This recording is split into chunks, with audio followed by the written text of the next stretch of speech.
বিড়াল হচ্ছে সবচেয়ে সুন্দর একটা প্রাণী। বিড়ালটা হচ্ছে আমাদের আবেগের জায়গা, ভালোবাসার জায়গা। নবীজির একটা বিড়াল ছিল, নাম হচ্ছে মুয়েজ্জা।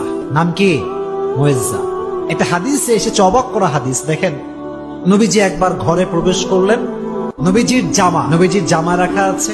হাদিসে এসেছে, নবী যখন ঘরে প্রবেশ করলেন, দেখলেন জামার এক সাইডে ছোট্ট একটা বিড়াল আরামে ঘুমাচ্ছে। সুবহানাল্লাহ, ঘুমিয়ে আছে। নবী যখন আসলেন, তিনি চাইলে ডাকতে পারতেন যে বিড়াল ওঠো, আমার নামাজের সময় হয়ে গেছে, আমার জামা আমাকে দাও।